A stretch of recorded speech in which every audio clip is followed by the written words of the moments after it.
Press like to unlock mission intel. Comment your clan tag. Stay sharp. Subscribe. Solo leveling starts with a world where mysterious dungeons began appearing 10 years ago. These dungeons are filled with monsters immune to ordinary weapons. To fight them, hunters emerged, humans who awakened supernatural powers around the same time the dungeons appeared.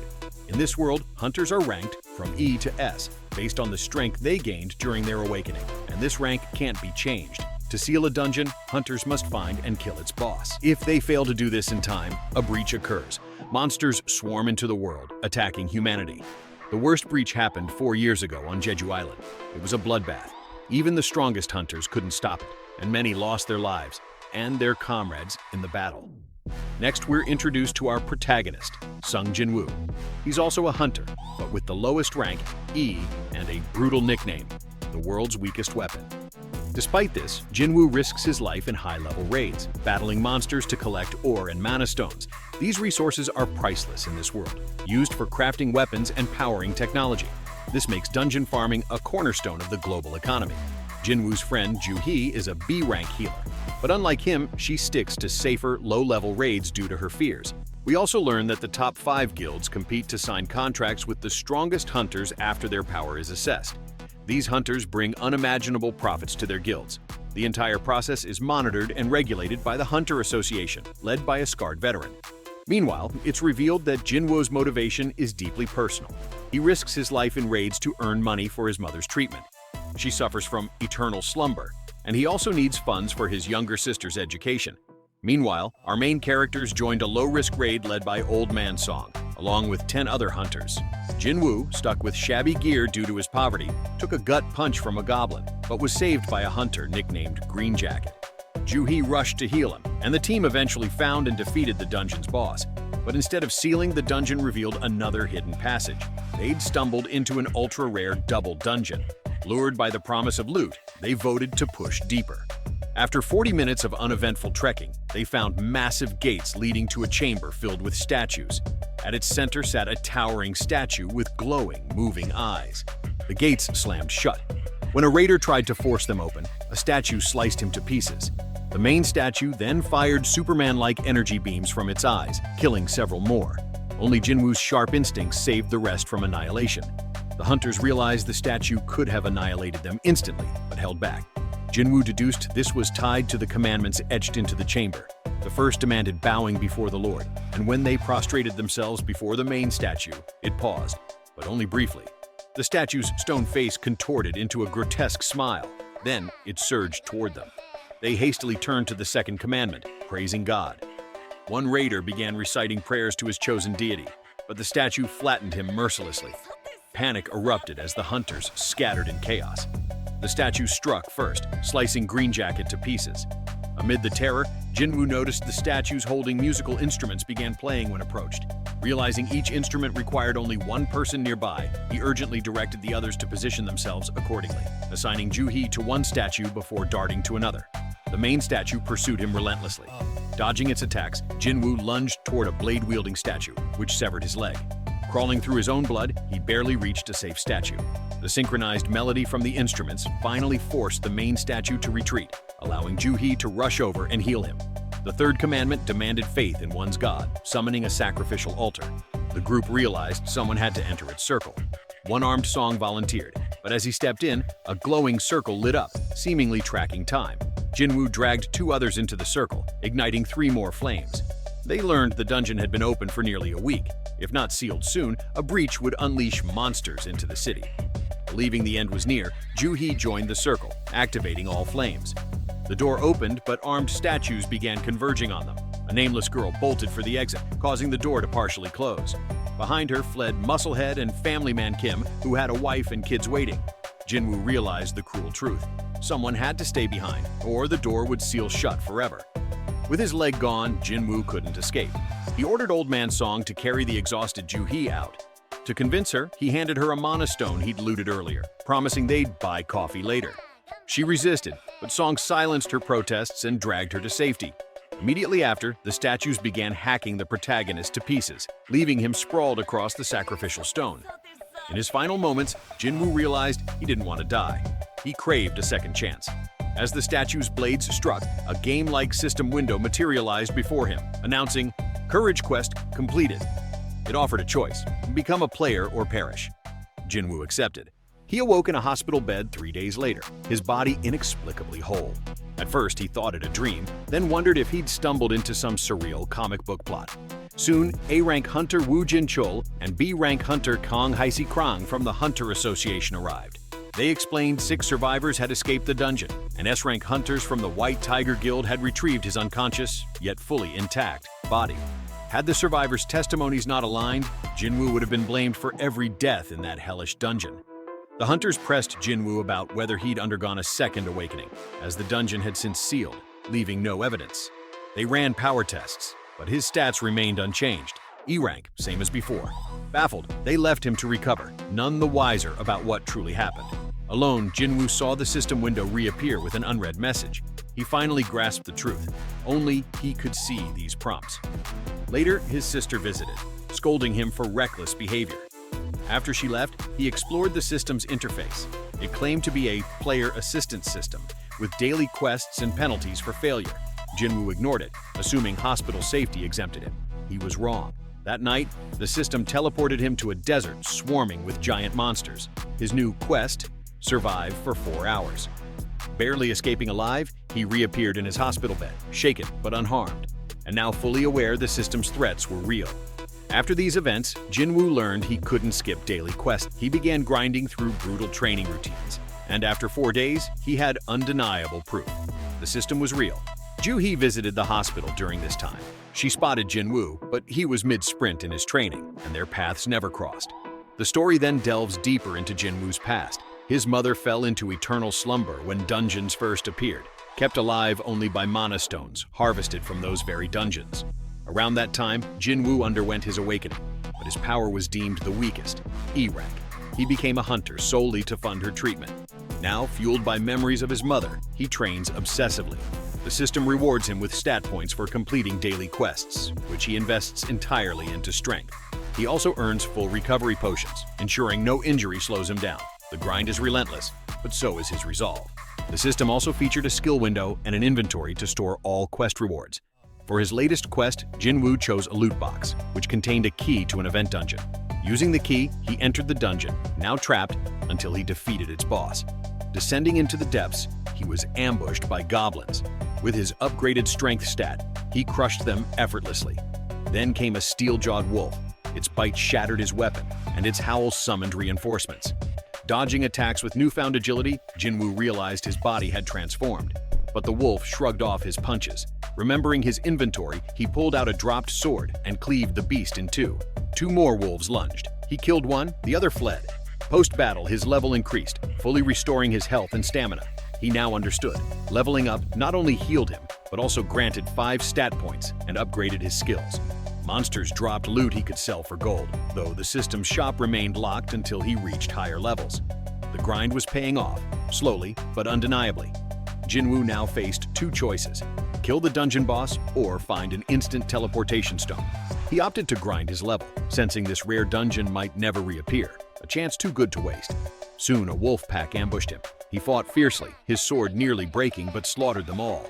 The spoils: 34 wolf fangs, 2 daggers, and the coveted teleportation stone. Though wary this was a limited-time event, he pressed onward. A pattern emerged. The higher his level, the easier monsters fell. Even their nameplates changed color. Once labeled in red, high threat, wolves now glowed white, trivial. The system had downgraded them to mere XP fodder. Jin-Woo descended deeper into the dungeon, finally confronting the boss. Viper Kasaka, its name blazing crimson, a clear sign of lethal threat. The battle began with Jin-Woo slashing at the serpent's armored scales, only for his sword to shatter instantly. The boss retaliated by hurling debris, even flinging an entire train at him. Realizing his strength stat was his only advantage, Jin-Woo abandoned weapons and tore through the Viper's armor with his bare fists, killing it. The victory skyrocketed his level, and a fang-shaped dagger materialized in his hand, a reward with poison and lifesteal debuffs. He also harvested the Viper's venom, stashing it for future use. The dungeon dissolved, dumping Jin-Woo into an empty subway station. Above ground, the streets were deserted. A breach had erupted nearby due to a critical shortage of hunters in the area. A soldier, recognizing Jin-Woo as a hunter, urgently escorted him to the disaster zone. There, he spotted Ju-hee, who'd sworn off raiding, reluctantly aiding the effort.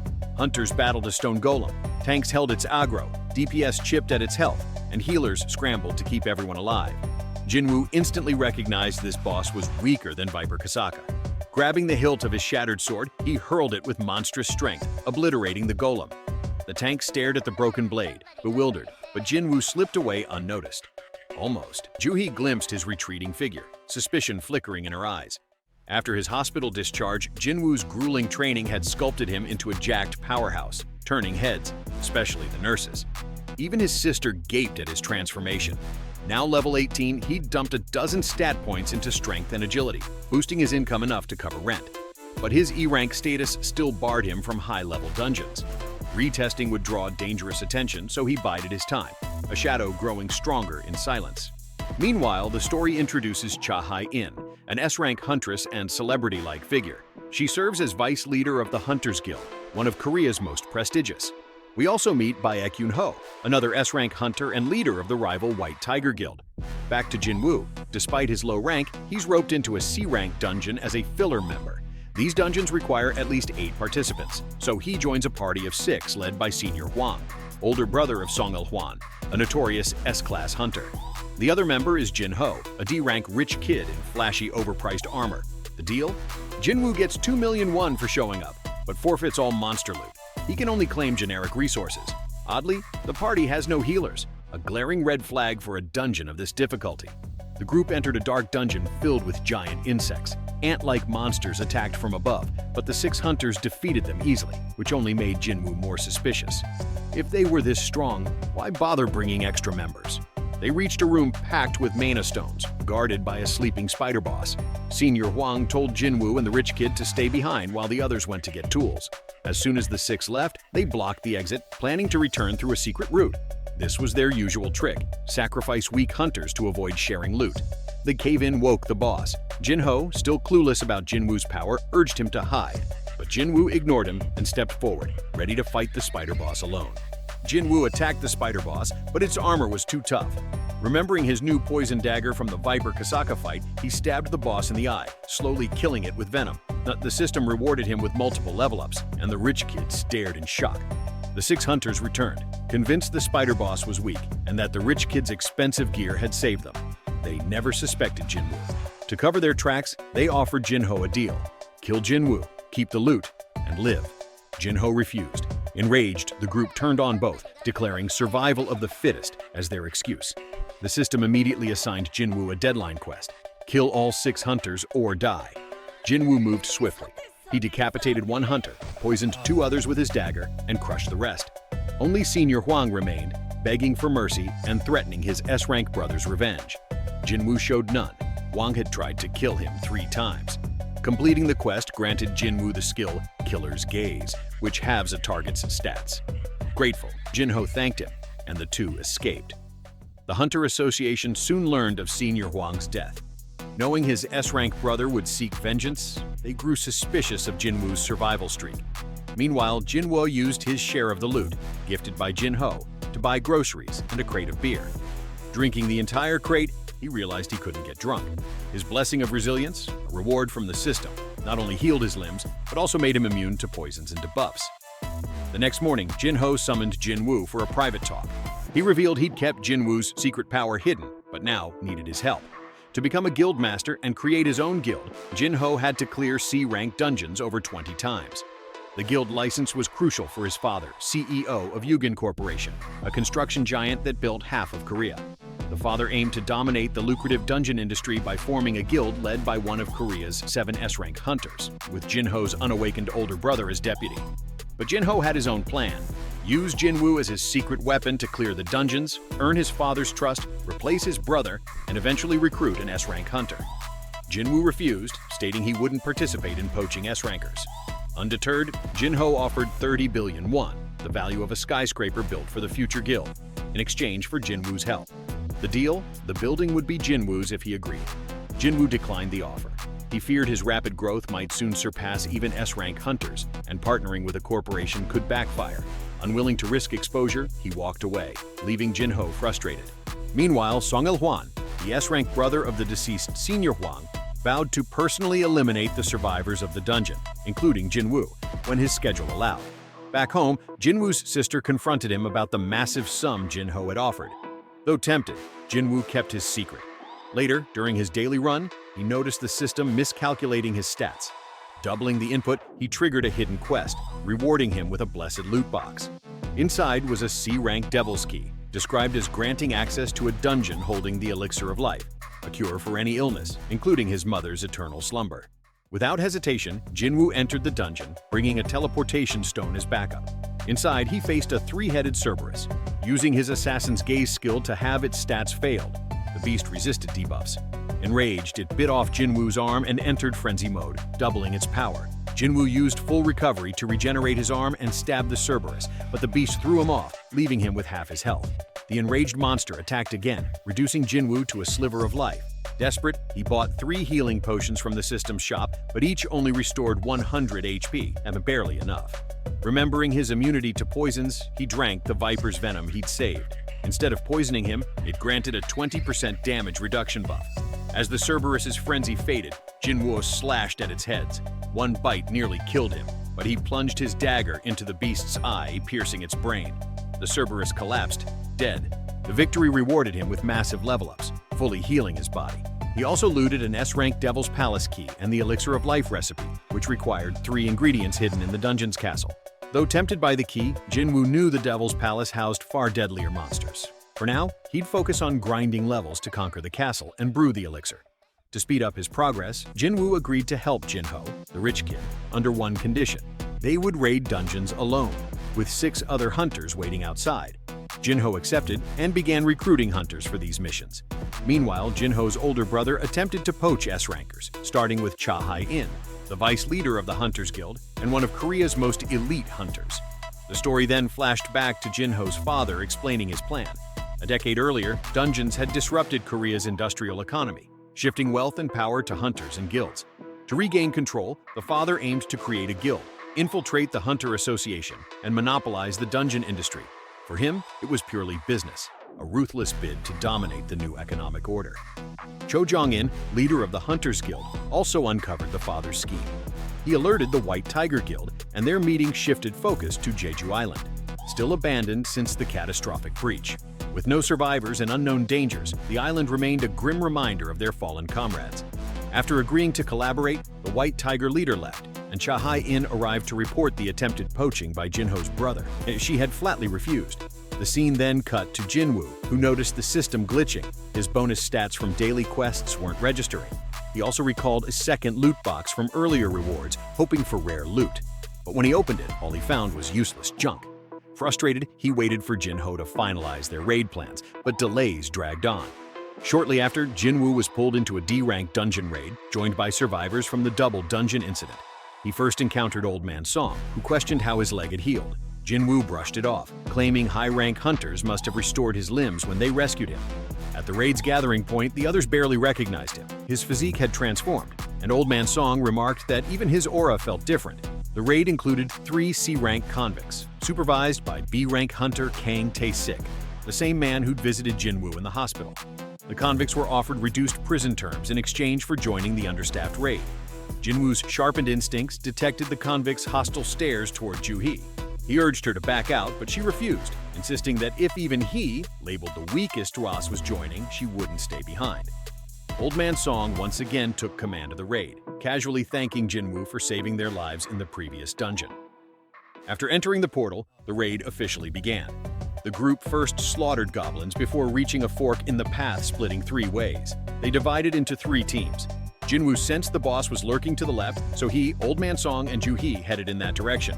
The central path was taken by Musclehead and Family Man, who discussed needing to apologize to Jin-Woo for abandoning him earlier. The third path was assigned to Kang and his convict charges. Unbeknownst to the others, Kang had accepted a 3 billion won bribe from the father of a girl the convicts had assaulted, a crime that drove her to suicide. Kang carried out the contract, eliminating the convicts. However, the central tunnel unexpectedly connected to the right path. Musclehead and Family Man witnessed this, prompting Kang to silence them. Their screams alerted Jin-Woo's group, who rushed to the scene. They found Musclehead already dead, while Family Man clung to life, his body brutally slashed as if tortured. It became clear Kang was unhinged. Despite being an assassin, he killed purely for the thrill of it. He calmly explained his plan to frame the entire incident. The convicts would take the blame for a fake escape attempt, supposedly killing all the raiders before he heroically eliminated them. Unaware of Jin-Woo's true strength, the one-armed old man Song decided to confront Kang.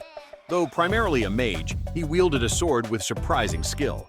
Despite buffing himself, he was effortlessly overpowered by Kang. Jin-Woo immediately intervened, and as their clash revealed their equal strength, Kang realized the rumors were true. Jin-Woo had indeed awakened a second time. The system reacted to the confrontation, assigning Jin-Woo a quest: kill Kang. Without hesitation, Jin-Woo accelerated, poisoning Kang with his dagger. In response, the assassin activated his signature stealth skill, vanishing completely. He managed to slash Jin-Woo's legs, immobilizing him temporarily. But Jin-Woo healed instantly using his full restore ability. During the process, he noticed his anger fading entirely. Moments later, he easily sensed Kang's presence despite the invisibility and hurled his dagger, striking the assassin fatally. As he lay dying, Kang rambled about life's meaning, but Jin-Woo coldly replied that he no longer understood what he himself had become. With every victory, he grew stronger, yet fragments of his humanity seemed to slip away. Kang died moments later, his final words hanging in the air. Ju-hee and Old Man Song thanked Jin-Woo for saving them, but he coldly ordered them to leave the dungeon while he stayed behind to eliminate the boss. Only 3 survivors remained from the raid. Later, they reported Kang's crimes to the Hunter Association. Woo Jin-chul, Kang's superior, was stunned to learn about the assassination for hire scheme, though he secretly wondered who could have killed a hunter of Kang's caliber. To protect Jin-Woo's secret, Old Man Song claimed responsibility for defeating both Kang and the boss, crediting Ju-hee's buffs for the victory. The group corroborated the lie, framing Kang's death as self-defense. Privately, Woo Jin-chul warned Jin-Woo to stay vigilant. Hwang's vengeful brother would target everyone involved, regardless of their innocence. After parting ways, Ju-hee confided in Jin-Woo. Despite her high rank, she had always chosen low-risk dungeons out of fear. Surviving the double dungeon incident, however, made her reevaluate her life. She decided to quit hunting and return to her parents. Returning the stone he'd left her as collateral for their cafe promise, she suggested they finally have that dinner when they next met. Immediately after these events, Jin-Woo brought Jin-ho on board, assembling the AFK Dream Team. Each hunter would receive 3 million won per raid for simply waiting outside the dungeon portal, while Jin-Woo and Jin-ho cleared it alone. Unbeknownst to Jin-Woo, the team included his sister's childhood best friend, a detail he overlooked. The contract stipulated a 30 million won penalty to their company if any member leaked information about the raids. Before launching the operation, Jin-Woo examined the stone earned from killing Kang. It granted him the same stealth skill Kang had wielded. With this new ability, they began grinding dungeons, clearing their first one within an hour. Over the next few days, they plowed through 10 more dungeons at breakneck speed. Jin-Woo unexpectedly leveled up enough to qualify for a class change. Meanwhile, a guild recruiter named Ann grew suspicious. He'd noticed Jin-ho bulk buying C-rank dungeons and recognized Jin-Woo, the hunter who kept surviving bizarre incidents. And now theorized Jin-Woo had secretly undergone a second awakening. Eager to secure Jin-Woo's potential, the guild rushed to recruit him first, believing he'd become a gold mine. They confronted him during a raid, exposing his idle team members and confirming their suspicions. When Jin-Woo emerged, they immediately offered a deal, doubling Eugene Kor's proposed raid.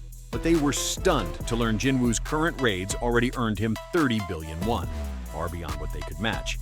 Realizing they'd uncovered his secret, Jin-Woo activated his stealth skill, slashing Ann's face to demand answers, and insisted they'd merely observed his patterns. Jin-Woo warned he'd eliminate them if his secret leaked, then forced them to buy 3 C-rank dungeons at 200 million won each, a loyalty tax.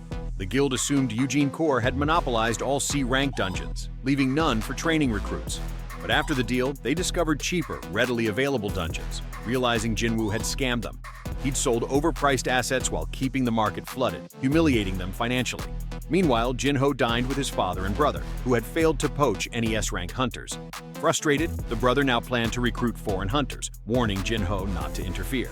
But Jin-ho, confident in his secret weapon, Jin-Woo, had no intention of backing down. The story then shifted to the Hunter Association's chairman, Go Gun-hee, whose immense power was demonstrated when his assistant tested it firsthand. Separately, Cho Jin-in, with Go Gun-hee's approval, led a prepared squad to Jeju Island to investigate. Along the way, they detected monastones, confirming that the island's monsters were evolving. Meanwhile, Jin-Woo left the city to complete his class change quest. Entering a special portal, he was immediately notified that potions and full restore wouldn't work here, and he couldn't leave until the quest was complete. Inside, he encountered an event knight whose armor proved impenetrable. Forced to rely on raw strength, Jin-Woo tore the knight apart. He repeated this brutal method with 3 more knights, showcasing his overwhelming power. Next, Jin-Woo was ambushed by 3 knights, an assassin, a mage, and an archer. He tore them apart as well, earning a set of armor as a reward. The armor was invisible, lightweight, and didn't hinder his movement. He entered a throne room, where a blood-red knight named Igris awaited. Igris was incredibly powerful, indicated by his red nameplate. The knight attacked with lightning speed, his strikes shattering pillars. Unlike the others, Igris possessed intelligence and a sense of honor. When Jin-Woo dropped his dagger to fight barehanded, Igris discarded his sword, and the two engaged in a brutal fistfight. The invisible armor saved Jin-Woo from severe injuries, but Igris still overpowered him, slamming him onto the throne and moving in for the kill. Jin-Woo blocked the final blow with his armor and stabbed through a gap in Igris' helmet. With 4 precise strikes, he pierced the knight's throat, securing the victory. For defeating Igris, Jin-Woo received 4 rewards: 1.5 million gold, a C-rank helmet, which he equipped immediately, a ruler's runestone, and a teleportation stone. Sensing the quest wasn't over, he set the teleportation stone aside. A new objective appeared: survive as long as possible. Endless waves of knights began spawning. At first, Jin-Woo tore through them, but their numbers overwhelmed him, leaving him wounded. He activated his assassin's stealth to escape, but the knight's mages dispelled it. Desperate, he tried using the teleportation stone, but it was knocked from his hand and sent flying into the crowd. With no other options, Jin-Woo fought his way toward the stone, but his strength and health were nearly depleted. Hallucinations of loved ones taunting him with cruel words began to cloud his mind. Just as the knights were about to overwhelm him, the system imposed a penalty for skipping his daily quest earlier. He was instantly teleported to a desert filled with monsters, where he began restoring his stamina. Since potions were ineffective, he leveled up to regenerate naturally. Fully healed, he purchased a high-grade armor-piercing dagger from the shop. He also shattered the stone dropped by Igris, gaining a mana-free skill that allowed him to manipulate objects telekinetically. Returned to the night-filled throne room, Jin-Woo unleashed his new dagger, cutting through the endless waves. However, he noticed he wasn't gaining experience from them, and realized the knights were being summoned by mages. Shifting his focus, he targeted the mages, earning experience with each kill. The remaining mages combined the knights' remnants into a massive golem. Jin-Woo shattered it, defeating the last mages and ending the onslaught. After the battle, the system displayed a completion time of over 4 hours, marking the quest as successful. As a reward, Jin-Woo was offered the Necromancer class, granting him the ability to summon a shadow army. Initially, he hesitated, having built his stats as an assassin and warrior, but upon learning it was a hidden class, he accepted. For exceeding the survival time, he earned bonus points. Additional points were awarded for not using the teleportation stone, as well as for his overall performance and efficiency in defeating enemies. The sheer volume of points allowed him to immediately upgrade to the Shadow Sovereign class. He began hearing the souls of the knights, who would now appear when he commanded. A rise. 2 new skills were unlocked. One consumed mana to create shadow soldiers, while the other stored and summoned them at will. Eager to test his newfound power, Jin-Woo attempted to recruit Igris, the strongest knight. However, due to Igris' immense strength, Jin-Woo had only 3 attempts to repair his soul. On the 3rd try, he succeeded, adding the Blood-Red Knight to his shadow army. With this, Jin-Woo gained the ability to summon an army of shadows, marking the conclusion of the 1st season. Thanks for watching. Press like to unlock mission intel. Comment your clan tag. Stay sharp. Subscribe.